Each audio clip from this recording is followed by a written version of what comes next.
ప్రజాస్వామ్యంలో ప్రజలే ప్రభుత్వాల్ని ఎన్నుకుంటారు. ఆ ప్రభుత్వాలు ప్రజలకు జవాబుదారీగా ఉండడం వాటి బాధ్యత. కానీ ఆ బాధ్యతను దేశంలో దాదాపు ఎవ్వరూ నిర్వర్తించడం లేదనేది బహిరంగ రహస్యం. పైగా ప్రభుత్వంలో ఉన్నత పదవుల్లో ఉన్నవారు కూడా యథాశక్తి అవినీతికి పాల్పడుతూ ప్రజల సొమ్ము హరించడంలో పోటీ పడుతున్న మాట కూడా వాస్తవమే. అందుకే దేశంలో క్లీన్ పాలిటిక్స్ కావాలని దశాబ్దాలుగా పోరాటాలు జరుగుతున్నాయి. కానీ ఎప్పటికప్పుడు పార్టీల పోరాటాలకు మసిపూసి మారేడుకాయ చేసేసి తమ పబ్బం గడుపుకుంటూ ఎప్పట్లాగే అవినీతి నేతలకే ఉన్నత పదవులు కట్టబెడుతున్నాయి. దీంతో నేతలు చివరకు జైలుకెళ్లినా కూడా పదవులకు రాజీనామా చేయకుండా కనీస నైతిక విలువలకు తిరోధకాలిస్తున్నారు. ఇలాంటి వారి పని పడతామంటూ ఇప్పుడు కేంద్రం 130వ రాజ్యాంగ సవరణ బిల్లును తీసుకొచ్చింది. కానీ ఆ బిల్లులో నిబంధనలు చూశాక కొండనాలికి మందేస్తే ఉన్ననాలకు ఊడిందన్న సామెత గుర్తుకొస్తోంది. అందుకే గత ఏడాదే పార్లమెంటు ముందుకొచ్చిన ఈ బిల్లును ప్రతిపక్షం తీవ్రంగా వ్యతిరేకించింది. అదే సాధారణ మెజార్టీ సరిపోయే బిల్లైతే కేంద్రం బుల్డోజ్ చేసి ఉండేదేమో. కానీ ఇది 2/3 మెజార్టీ అవసరమయ్యే రాజ్యాంగ సవరణ బిల్లు కావడంతో తీవ్ర చర్చోపచర్చల తర్వాత జేపీసీ కోర్టులోకి బంతి నెట్టేస్తున్నాయి. ఆ తర్వాత జేపీసీ ఈ బిల్లు గురించి విస్తృత సంప్రదింపులు జరిపింది. నిజానికి ఈ పార్లమెంట్ సెషన్ నాటికే జేపీసీ నివేదిక రావాల్సిన సంప్రదింపుల్లో వచ్చిన భిన్నాభిప్రాయాలు, బిల్లు నిబంధనలో సంక్లిష్టతలు జేపీసీని మరింత సమయం అడిగేలా చేశాయి. దీంతో ఇప్పటికే డీలిమిటేషన్ బిల్లు ఆమోదం కోసం సిగపట్లు పడుతున్న కేంద్రం ఇదే సమయంలో ఈ నేర చరిత్రల బిల్లు తలకెత్తుకోవడం ఎందుకులే అని తాత్కాలికంగా పక్కన పెట్టింది. ఇంతకు 130వ రాజ్యాంగ సవరణ నిజంగా దేశానికి అవసరమేనా? రాజకీయ దురుద్దేశాలపై ప్రశ్నల మాటేంటి? జేపీసీకి కూడా కొత్త సందేహాలు వచ్చాయా? ఈ అంశాలపైనే ఇవాల్టి చైర్మన్స్ డెస్క్.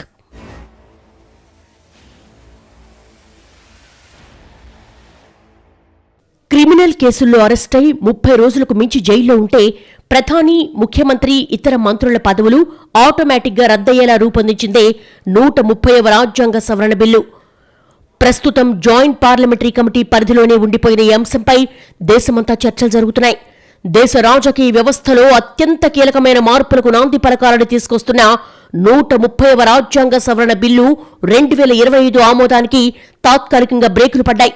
దేశంలోని ప్రజాప్రతినిధుల్లో జవాబుదారీతనం పెంచడానికి, జైలు నుంచే పాలన సాగించే సంస్కృతికి చరమగీతం పాడడానికి కేంద్రం 2025 ఆగస్టులోనే బిల్లును ప్రవేశపెట్టింది.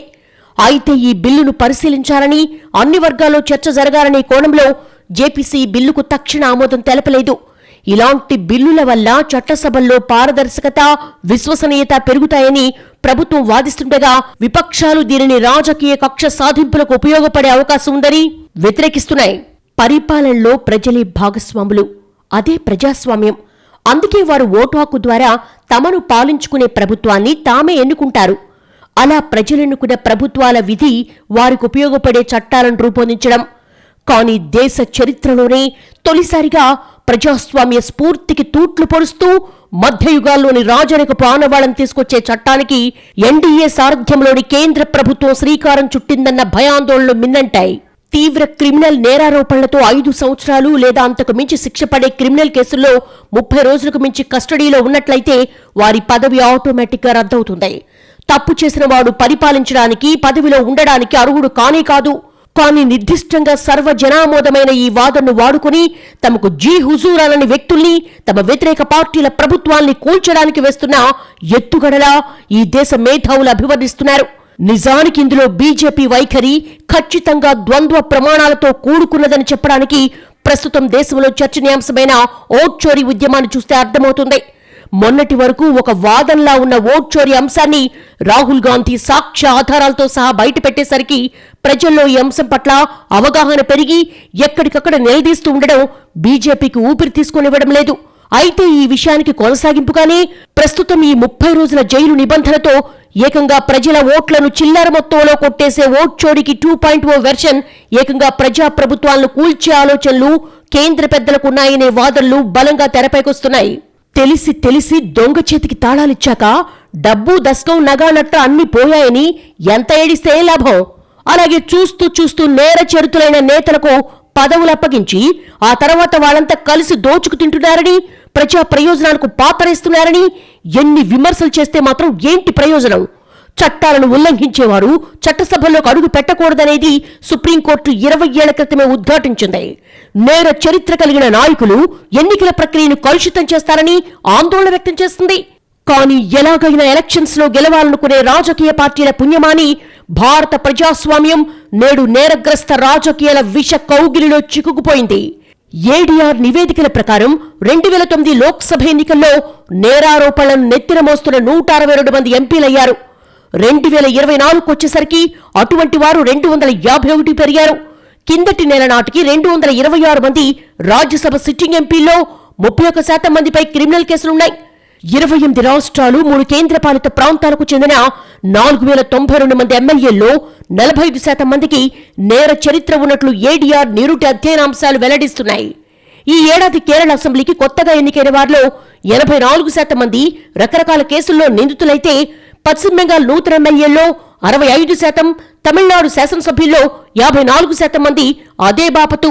విచారణల్లో సుదీర్ఘ జాప్యం, శిక్షలు అరుదుగా పడుతూ ఉండడం వల్ల అభియోగాలు రుజువైన వారిపైనే అనర్హత వేటు వేసే విధానం నేరమయ రాజకీయాల ప్రక్షాళనకు పనికి రావట్లేదన్నది లా కమిషన్ సైతం తేల్చి చెప్పిన చేదు నిజం. నిర్దేశిత కాలం జైల్లో ఉన్న వ్యక్తులను మంత్రి పదవుల్లోంచి తొలగించడమే తప్ప వారి చట్టసభ సభ్యత్వాలను రద్దు చేయడానికి ఉద్దేశించిన బిల్లు కాదు కాబట్టి దీనివల్ల ప్రభుత్వాల మనుగడకు ఎలాంటి ముప్పు ఉండదని అధికార వర్గాలు చెప్తున్నాయి.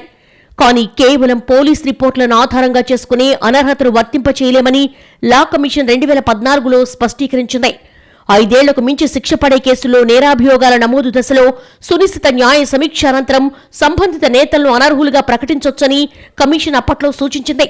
దీన్నెవరూ దుర్వినియోగం చేయకుండా తీసుకోవాల్సిన జాగ్రత్తలను లా కమిషన్ తన నివేదికలో క్రోడీకరించింది. సహేతుకమైన సిఫార్సులను అమలు చేస్తేనే క్రిమినల్ నాయకుల కబంధహస్తాల్లోంచి జనభారతానికి నిజమైన స్వేచ్ఛ లభిస్తుంది. అంతేకాని తాము మాత్రమే నీతిమంతులమని స్వీయ కితాబులిచ్చుకుంటూ తక్కిన వాళ్లంతా దోషులే అన్నట్టుగా చూసే దృష్టికోణంలో చేసే చట్టం ఎవరి ప్రయోజనాలకు పాటుపడుతుందో ప్రత్యేకంగా చెప్పాల్సిన పనిలేదు. దేశవ్యాప్తంగా ప్రజాప్రతినిధులపై 4732 క్రిమినల్ కేసులు పెండింగ్లో ఉన్నాయి. కానీ 2013, 2025 మధ్యలో నేరాలు రుజువై సిట్టింగ్ ఎంపీలు, ఎమ్మెల్యేలపై అనర్హత వేటుపడిన సందర్భాలు 27గానే లెక్క తేలుతున్నాయి. తమిళనాడులో అప్పటి ముఖ్యమంత్రి పళనిస్వామి, ఆయన మంత్రులు శశికళ, నటరాజన్ను కలవడానికి జైలుకెళ్లినప్పుడు ఆమె కటకటాల వెనక నుంచే పెత్తనం చెలాయిస్తున్నారని ఆరోపిస్తూ ఒక పిటిషన్ దాఖలైంది. ఢిల్లీ ఎక్సైజ్ పాలసీ కేసులో అరెస్ట్ అయిన తర్వాత కేజ్రీవాల్ సుమారు 6 నెలల పాటు జైలు నుంచే ప్రభుత్వాన్ని నడిపారు. ఈ విషయం హైకోర్టుకు చేరగానే దీనిపై రాజ్యాంగంలో స్పష్టత లేదని కోర్టు పేర్కొంది. కేజ్రీవాల్ పదవి నుంచి బలవంతంగా దిగిపోమ్మని చేస్తున్న డిమాండ్లపై సుప్రీంకోర్టు నిర్ణయం తీసుకోవడానికి నిరాకరించింది. ప్రస్తుతానికి నేర చరితుల్ని పదవి నుంచి తప్పించే చట్టమేదీ లేదు కాబట్టి న్యాయ వ్యవస్థ కూడా నిస్సహాయత వ్యక్తం చేసింది కనుక ఆ కొత్త చట్టం రూపొందించే బాధ్యతను ఏకపక్షంగా తామే తీసుకున్నామన్నట్టుగా కేంద్రం వ్యవహరిస్తున్న తీరును విపక్షాలు తప్పుపడుతున్నాయి. 30 రోజుల పాటు జైల్లో ఉంటే 31వ రోజు నేతల పదవి ఆటోమేటిక్గా రద్దయిపోతుందని చెప్పే ఈ బిల్లు కొన్ని తీవ్ర పరిణామాలకు కూడా దారితీయొచ్చు. ముఖ్యంగా పీఎంఎల్ఏ ఉపా చట్టం, కఠిన చట్టాల కింద కేంద్ర దర్యాప్తు సంస్థలు రాజకీయ ప్రతీకారంతో విపక్ష ముఖ్యమంత్రులను, మంత్రులను అరెస్టు చేయిస్తే వాళ్లకు నెల రోజుల వరకు బెయిల్ రావడం అసాధ్యం. దీనివల్ల ప్రజాస్వామ్యబద్ధంగా ఎన్నికైన రాష్ట్ర ప్రభుత్వాలను కూల్చేసేందుకు కేంద్రానికి ఆయుధం దొరుకుతుంది. ఇది భారత ఫెడరల్ సిస్టంకే ప్రమాదం. ప్రభుత్వంలో కీలక పాత్ర పోషించే మంత్రులు, ముఖ్యమంత్రులను ఈ చట్టం పరిధిలోకి తేవడం ద్వారా వీరి ప్రభుత్వాలను అస్థిరపరచాలనే దురుద్దేశం స్పష్టంగా ప్రతి ఒక్కరికి అర్థమవుతోంది. ఫెడరల్ వ్యవస్థకు వెన్నుముకైన రాష్ట్ర ప్రభుత్వాలను తమ గుప్పెట్లో పెట్టుకునే పన్నాగంగా దీన్ని విపక్షాలు చూస్తున్నాయి. ఎందుకంటే గతంలో గోవా మొదలు పలు రాష్ట్రాల్లో వేరే పార్టీ ప్రభుత్వాలు పోయి బీజేపీ ప్రభుత్వాలు ఏర్పడడానికి రాజ్యాంగ స్ఫూర్తిని దెబ్బతీసిన వైనం దేశ ప్రజల కళ్ల ముందే ఉంది. అసలు ఇలాంటి రాజ్యాంగ వ్యతిరేక చట్టాలు కోర్టులో నిలబడతాయా? ఎందుకంటే గతంలో వ్యవసాయ నల్ల చట్టాల విషయంలో ఒకసారి భంగపడ్డ విషయాన్ని ప్రభుత్వం మర్చిపోకూడదనే సూచనలు లేకపోలేదు. 130వ రాజ్యాంగ సవరణ బిల్లును కేవలం విపక్ష పార్టీల నేతలను, ప్రభుత్వాలపైనే కాదు, భారత ఉపరాష్ట్రపతిగా రాజీనామా చేసిన జగదీప్ ధన్కడ్ వ్యవహారాన్ని పరిశీలించిన వారికి సొంత పార్టీలో తమను ధిక్కరించే వారిపై సైతం ఒక అస్త్రంగా వాడబోరనే గ్యారంటీ ఏమీ లేదు. అలా జరగబోదని బీజేపీ నేతలైనా గట్టిగా చెప్పగలరా అనే ప్రశ్నలు దూసుకొస్తున్నాయి. నిజానికి ఈ చట్టాన్ని వ్యతిరేకించాలని బీజేపీలోనూ కొందరు నేతలకు ఉండొచ్చు. కాకపోతే ఇప్పుడున్న పరిస్థితుల్లో తమ వాయిస్ వినిపించలేకపోవచ్చు. కానీ ప్రజాస్వామ్యానికి మాత్రం కేంద్రం ప్రతిపాదిస్తున్న బిల్లేననే వాదన క్రమంగా బలం పుంజుకుంటోంది. అసలు ఇలాంటి ఏకపక్ష ధోరణి 2014లో మోడీ షా ద్వయం గద్దెనెక్కినప్పటి నుంచి బీజేపీలో ఎక్కువగా కనిపిస్తుందనేది విశ్లేషకులు చెప్తున్నమాట. చట్ట ప్రకారం చూస్తే 2023లో భారత్ నాగరిక్ సురక్షా సంహిత పేరుతో తెచ్చిన క్రిమినల్ చట్టాల్లోనే సెక్షన్ 167, ఉప section 43D, narcotic section 36A, PMLA money laundering act section 45, national security act తదితర ఎన్నో సెక్షన్స్ 30 రోజులకు మించి కస్టడీలో నిందితుల్ని ఉంచగలుగుతాయి. ఇవి కాక ఎన్నో రకాల క్రిమినల్ ఆరోపణలకు మన న్యాయస్థానాలు 30 రోజులకు మించి కస్టడీలో ఉంచుతున్నాయి. ఇక కేంద్ర జేబు సంస్థలు అవే అప్రదిష్టను మూటగట్టుకుంటున్న ఈడీ, సిబిఐ వంటి దర్యాప్తు సంస్థల నిష్పాక్షికత ఎంత అనే చర్చ నిత్యం జరుగుతూనే ఉంది. అంతెందుకు, మన జైలు గణాంకాల ప్రకారం లక్షలాది కేసుల్లో వేలాది మంది కేవలం విచారణ ఖైదీలుగానే ఏళ్లకేళ్లు జైళ్లలో మగ్గిపోతున్నారని నివేదికలు చెప్తున్నాయి. ఇలా సహజ న్యాయ సూత్రాలకు విరుద్ధంగానో కుట్రపూరితంగానో జైల్లో ఉంచడమనేది అసాధ్యమని చెప్పగలిగే పరిస్థితులు ఇప్పుడున్నాయా? ఇలా చూసినప్పుడు నేటి చట్టాల ఆంతర్యంపై విపక్షాలు చేస్తున్న ఆందోళనలు అర్థం చేసుకోదగ్గవే. మనది తెల్లదొరల్ని తరిమేసి స్వాతంత్రాన్ని సంపాదించుకున్న దేశం. అణచివేయాలని చూసిన ఎన్నో రాజ్యాలను కాలగర్భంలోకి తోసిన చైతన్యవంతమైన సమాజం. నిజానికి ఈ దేశంలో న్యాయ వ్యవస్థపై గౌరవాన్ని పెంచే చర్యలు చేపట్టాలి. ఒక దోషి తప్పించుకున్నా పర్వాలేదు, కానీ నిర్దోషికి శిక్ష పడకూడదన్న గొప్ప సహజ న్యాయ సిద్ధాంతం మన దగ్గరుంది. ఇందువల్లనో లేక పనిభారమో సిబ్బంది కొరతనో కానీ మన దేశంలోని అన్ని కోర్టుల్లో కలిపి లక్షలాది కేసులు ఇంకా విచారణ తొలిదశలోనే ఉన్నాయి. కొన్ని సమాజంపై తీవ్ర ప్రభావం చూపిన కేసుల్లో ఫాస్ట్ ట్రాక్ కోర్టుల ద్వారా న్యాయం జరగడానికే 10 ఏళ్లకు పైగా పట్టిన సందర్భాలున్నాయి. నిజంగా కేంద్రానికి చిత్తశుద్ధుంటే కోర్టుల్లో సత్వర న్యాయం తీర్పులొచ్చేందుకు ఏం చెయ్యాలన్న దానిపై మేధోమథనం చేయాలి. అందుకోసం సంస్కరణలు తేవాలి. అంతేకాని దోషిగా తేలకముందే కేవలం 30 రోజుల నిబంధన పేరుతో ఒక మంత్రినో ముఖ్యమంత్రినో అధికారంలోంచి తీసేస్తే, అంతిమ తీర్పులో అతడు దోషి కాదని తేలితే దానికెవరు బాధ్యత వహిస్తారు? ఇంతకీ 130వ రాజ్యాంగ సవరణ ఎవరికోసమని ప్రతిపక్షాల వాదనకు ప్రభుత్వం నుంచి సరైన జవాబు రానంతకాలం ఆ సవరణ దేశ రాజకీయాలకు అనర్థమే కావచ్చు. ఇప్పటికే బీజేపీ సర్కారు తీరుపై విపక్షాలు తీవ్ర అభ్యంతరాలు చెప్తున్నాయి. బీజేపీ ప్రభుత్వం ఎలాంటి జవాబుదారీతనం లేకుండా అధికారాన్ని, నియంత్రణను అనుభవించాలనుకుంటోంది. ప్రజల తరపున ప్రశ్నలు అడుగుతున్న ప్రతిపక్ష పార్టీల గొంతు నొక్కడానికే ఈ బిల్లును తీసుకొచ్చారనే నిశ్చితాభిప్రాయంతో ఉన్నాయి. అలాగే కేంద్రం ప్రతిపాదిస్తున్న బిల్లు రాజ్యాంగ మౌలిక స్వరూపాన్ని దెబ్బతీస్తుందన్న వాదన కూడా వినిపిస్తోంది. అలాగే దీనిని దుర్వినియోగం చేసే అవకాశం చాలా ఎక్కువగా ఉంది. ఇది చట్టబద్ధమైన ప్రక్రియకు హామీ ఇచ్చే ఆర్టికల్ 21ని ఉల్లంఘిస్తుందనే విమర్శలకు ఇప్పటిదాకా సరైన జవాబు లేదు. ఆ మాటకొస్తే 130వ రాజ్యాంగ సవరణ బిల్లు ప్రకారం అధికార పార్టీకి ఏ నేత ముఖమైనా నచ్చకపోతే వారిని పదవి నుంచి తొలగించేయొచ్చనే వ్యాఖ్యలు కూడా లేకపోలేదు. ఇప్పటికే విపక్ష నేతల్ని వెంటాడటానికి ఓ వ్యవస్థను తయారు చేసి పెట్టారని కాంగ్రెస్ ఆరోపిస్తోంది. ముందు ఈడీ కేసు నమోదు చేస్తుంది, తర్వాత జైలుకు పంపించి పదవి నుంచి తొలగిస్తారనే సెటైర్లు పడుతున్నాయి. ప్రధానమంత్రులని లేదా క్రిమినల్ కేసులు ఎదుర్కొంటున్న ముఖ్యమంత్రుల్ని తొలగించడానికి అనుమతిచ్చే కొత్త బిల్లుల పాలక పార్టీలకు ఆ నియంత్రిత అధికారాన్ని ఇస్తాయని రాహుల్ గాంధీ అన్నారు. ఈ బిల్లు మనల్ని రాజుల కాలానికి తీసుకువెళుతోందని మండిపడ్డారు. ఆ టైంలో రాజులు తమకు నచ్చని వారిని ఇష్టానుసారంగా ఇలాగే తీసేసేవారని అన్నారు. ఉన్నత పదవుల్లో ఉన్న వారిని 30 రోజులు జైల్లో ఉంటే తప్పించాలనే ప్రతిపాదన అత్యంత ప్రమాదకరమని కొన్ని పౌర హక్కుల సంఘాలు కూడా అభిప్రాయపడుతున్నాయి. ఇది ఓ రకంగా రాజకీయ ప్రత్యర్థుల్ని చట్టం పేరుతో బెదిరించడమే అవుతుందన్న అభిప్రాయాలున్నాయి. ఇప్పటికే కేంద్రం పెద్దన్న పాత్ర పోషిస్తూ రాష్ట్రాలను నియంత్రించాలనుకుంటుందన్న ఆరోపణలున్నాయి. అలాగే మోడీ వచ్చే ముందు ఈడీ వస్తుందనే కామెంట్స్ కూడా ఉండనే ఉన్నాయి. ఇలాంటి స్థితిలో రాజకీయాల్లో అవినీతిని అంతం చేసే పేరుతో తెచ్చిన రాజ్యాంగ సవరణ బిల్లు వ్యతిరేక ఆలోచనలకే దారితీస్తోంది. ఈ బిల్లును సదుద్దేశంతో తెచ్చామని కేంద్రం చెప్తున్నా ఆ ఉద్దేశం బిల్లులో కనిపించడం లేదని ప్రతిపక్షాలు ఘంటాపథంగా చెప్తున్నాయి. రాజకీయాలను ప్రక్షాళన చేయాలనే కేంద్రం వాదంతో ఎవరూ విభేదించడం లేదు. కానీ అందుకోసం పదవుల్ని ఈ పద్ధతిలో ఓడగొడతామంటే దాన్ని ఏ న్యాయం కింద సమర్థించుకుంటారో ఎవ్వరికీ అర్థం కావటం లేదు. అదేమంటే ప్రధాని ప్రభుత్వ ఉద్యోగుల ఉదాహరణ చెప్తున్నారు. ఏ ప్రభుత్వ ఉద్యోగైనా 48 గంటలు జైల్లో ఉంటే సస్పెండ్ అయ్యే మాట నిజమే, కానీ ఉద్యోగం పోదు. ఏదైనా నేరం చేసినట్టు రుజువై శిక్ష పడ్డప్పుడు మాత్రమే ఉద్యోగం పోతుంది. అలాగే నేరం రుజువు చేయలేకపోతే సస్పెన్షన్ కాలానికి జీతం ఇవ్వాల్సిందే. కానీ ఇక్కడ అలా కాదు. 30 రోజులు జైల్లో ఉంటే పదవులు పీకేస్తామంటున్నారు.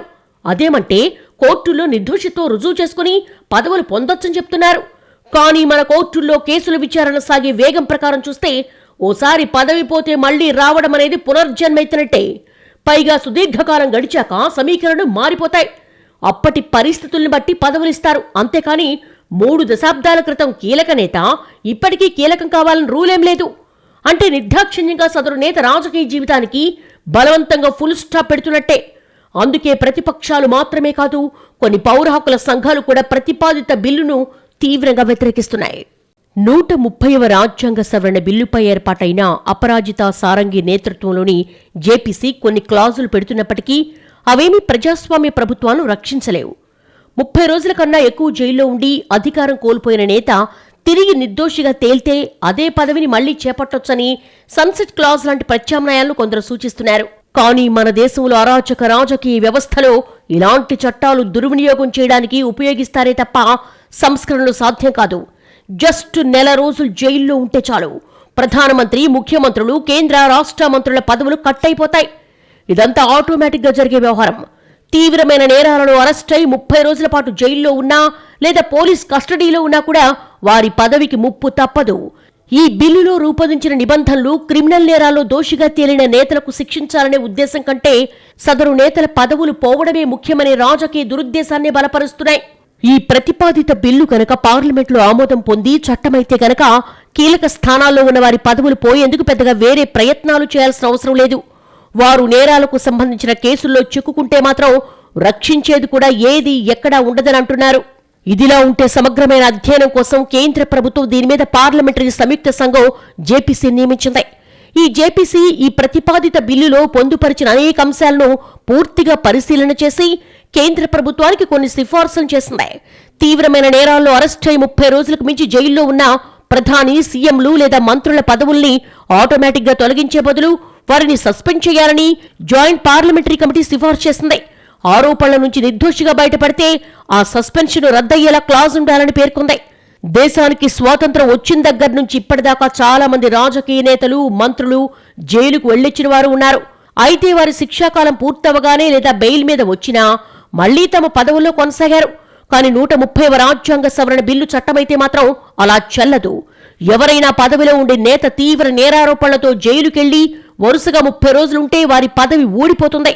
అది కేంద్ర మంత్రి అయినా, ముఖ్యమంత్రి అయినా, ప్రధానమంత్రి అయినా సరే జైలుకెళ్ళొచ్చిన తర్వాత తమ పదవికి రాజీనామా చెయ్యాల్సిందే. ఈ కొత్త బిల్లు ప్రకారం 5 ఏళ్ల శిక్ష పడేంత నేరానికి పాల్పడి నెల రోజులు నిర్బంధంలో ఉంటే 31వ రోజున వారి పదవి పోతుంది. అప్పటి వరకు భారత రాజ్యాంగంలో ఇలాంటి నిబంధన లేదు. ఈ బిల్లును సమర్థించుకుంటూ కేంద్రం సవాలక్ష వాదనలు వినిపించింది, ఇంకా వినిపిస్తూనే ఉంది. కానీ న్యాయం చేసినట్టు అనిపించడం కాదు, కనిపించాలి అంటారు. అలాగే బిల్లు ఉద్దేశమేంటో కేవలం అధికార పక్షం చెబితే సరిపోదు, ఆ బిల్లుల స్వరూపం కూడా అలాగే ఉండాలి. అంతేకాని బ్లాక్ షీప్ మాదిరిగా కొన్ని లొసుగులున్నా వాటిని మసిపూసి మారేడిగాయ చేద్దామనుకోవడం వ్యవస్థల్ని తప్పుదోవ పట్టించడమే అవుతుంది. 30 రోజులు జైల్లో ఉంటే ప్రధాని, సీఎంలు, మంత్రుల పదవులు పోతాయనే నిబంధన పైకి చూడటానికి అందంగా ఉంది. పైగా అవినీతిపై యుద్ధంలో కీలక అడుగ్గా కూడా కనిపిస్తోంది. కానీ ఇది తేనె పూసిన కత్తి అనే అనుమానాలున్నాయి. ఎందుకంటే మన దేశంలో ఏ కారణంతో అయినా ఎవరినైనా అరెస్టు చేయొచ్చు, అలాగే జైల్లో పెట్టేయచ్చు. ఇక్కడ జైలుకు వెళ్లిన వాళ్లంతా నేరస్తులు కాదు, బయట ఉన్న వాళ్లంతా నిర్దోషులు కాదు. దొరికేదాకా అందరూ దొరలే, దొరికితేనే దొంగలు. ఇంకా మన విచారణా వ్యవస్థలు కేవలం నేరస్తుల్ని మాత్రమే జైల్లో వేయిస్తాయి అనేంతగా ఖచ్చితత్వం సాధించలేదు. ప్రాథమిక విచారణ, ఓ స్థాయి విచారణ, తుది విచారణలో చాలా తేడాలుండడం అందరూ చూస్తున్న విషయమే. చివరకు కోర్టులు కూడా దర్యాప్తు సంస్థల తీరుపై అక్షంతలు వేస్తున్న తీరు మన అనుభవంలో ఉన్నదే. ప్రాథమిక విచారణలో నిందితుడు తుది విచారణ నాటికి నిర్దోషులుగా విడుదలైన ఘటనలు ప్రతి కోర్టులో జరిగేవే. అలాంటప్పుడు 30 రోజులు జైల్లో ఉన్నంత మాత్రాన పదవి పోతుందంటే అది అన్యాయమే కానీ న్యాయం ఎంతమాత్రం కాదని వాదనలు వినిపిస్తోంది. అసలు వ్యక్తులు టార్గెట్గా చట్టాలు చేయొచ్చా? వ్యవస్థలో మార్పు కోసం, అవసరాల కోసం చేయాల్సిన చట్టాల్ని కొందరు వ్యక్తుల్ని టార్గెట్ చేసి తెస్తే అదందరికీ చుట్టుకుంటుంది. ఇప్పుడు ప్రతిపాదిత బిల్లు చట్టమైతే దేశంలో ఇక విపక్షమంటూ మిగిలని స్థితి వస్తుందన్న ఆందోళన వ్యక్తమవుతోంది. ఎందుకంటే ఎక్కడా ప్రతిపక్ష పార్టీల సీఎంలు గట్టిగా మాట్లాడితే వారిని టార్గెట్ చేసి 30 రోజులు జైల్లో వేసి పదవులు పోగొడితే ఏం చెయ్యాలనేది అంతు చిక్కడం లేదు. ఇక్కడ విపక్షాలే కాదు, స్వపక్ష సీఎంలు మాత్రం సేఫేనా అనే మరో చర్చ కూడా ఉంది. పార్లమెంట్లో చర్చ సందర్భంగా కొందరు కాంగ్రెస్ నేతలు ఈ విషయం కూడా ప్రస్తావించారు. మిత్రపక్షాల సీఎంలను ఈ చట్టం చూపించి బెదిరించే ఉద్దేశం ఉందని, అంతెందుకు సొంత పార్టీ సీఎంలు తగలేసినా టార్గెట్ చేయబోరనే నమ్మకం ఏమిటని నిలదీస్తున్నారు. అయితే ఈ ప్రశ్నలు వేటికి కేంద్రం సూటిగా సమాధానం చెప్పడం లేదు. కానీ బిల్లులకు ఓకే చెబితే నిజాయితీ పరులు లేదంటే అవినీతి పరులు అనే ముద్రలు మాత్రం వేస్తోంది. పైగా ప్రధాని కూడా బిల్లు పరిధిలోకి వచ్చాక ఇక ఎవరికైనా అభ్యంతరం ఏముంటుందని ఎదురు ప్రశ్నిస్తోంది. ఇప్పటికైనా పోయేదేమీ లేదు. కేంద్రం ఈ బిల్లు తేవడానికి అసలు ఉద్దేశమేంటో స్పష్టంగా చెప్పాలి. ఒకవేళ నిజంగా రాజకీయాలను శుద్ధి చేయాలనే సంకల్పం ఉంటే దానికి మార్గం అది కాదని విపక్షాలు గట్టిగా చెప్తున్నాయి.